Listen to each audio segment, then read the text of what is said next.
பண்ணிருக்காரு. இப்ப நம்ம எல்லாமே பார்த்துடலாம். ஃபர்ஸ்ட் ம். என்னன்னா, இப்ப 4 பேர் இருக்காங்க இல்லையா? ட டு பார்கோலா, ஒலிசி, ம். எம்பாப்பேவும், டெம்பேலேக்கும்.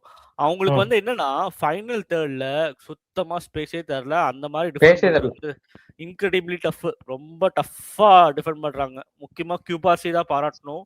சுத்தமா ஆமாமாமா. ஸ்பேஸே தரல. 2வது விஷயம் என்னன்னா, கியூபார்சி எம்பாப்பேவே கம்ப்ளீட்டா மார்க் பண்ணிட்டாரு. பந்து வந்த உடனே ஓடி போய் தட்டி விட்டுறாரு, வெளியே கிளியர் பண்ணிடுறாரு, அதுக்கப்புறம் எங்கேயாவது அடிச்சு விட்டுறாரு. அதுக்கப்புறம் என்னன்னா, உங்களுக்கு வந்து டிஃபென்ஸ்ல வந்து 4 பேர் தான் இருப்பாங்கன்னு பார்த்தா, அவங்க 8 பேர் இருக்காங்க திடீர்னு. அடுத்த செகண்ட் பால்ல 8 பேர் இருக்காங்க. கடைசியில வந்து அந்த பாக்ஸ்குள்ளேயே 6-7 பேர் இருந்தாங்க.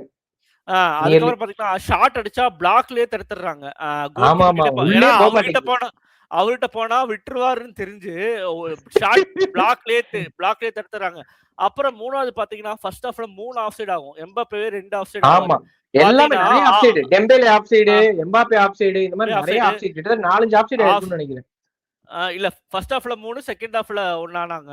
அப்ப பாத்தீங்கன்னா, என்ன இதுல சீக்ரெட்னா, ஆஃப் சைடு வந்து எங்க ஆகுறாங்கன்னு பார்க்கணும். கரெக்ட்டா ஆஃப் வே லைன் கிட்ட ஆகுறாங்க. அந்த மாதிரி ஆஃப் சைடு பிடிக்கிறதுல என்ன பிரச்சனைனா, மிஸ் ஆனா ஓபன் கோல் ஆயிரும். அப்ப ரொம்ப ஹார்டா பிராக்டிஸ் பண்ணிருக்காங்களா, ரொம்ப பெரிய டாக்டிக்ஸ் போட்டு வந்திருக்காங்க.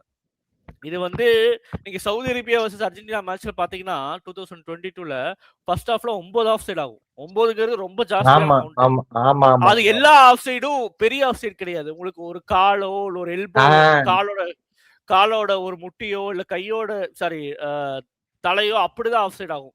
ஒரு ஃபுல் பர்சனா ஆஃப் சைடா அந்த மாதிரி ஆகவே ஆகாது. சோ எந்த அளவுக்கு டிசிப்ளின்டா டிஃபெண்டிங் பண்றாங்களுக்கு டீம் யூனிட்டிங்கிறது காமிச்சு கொடுக்குது.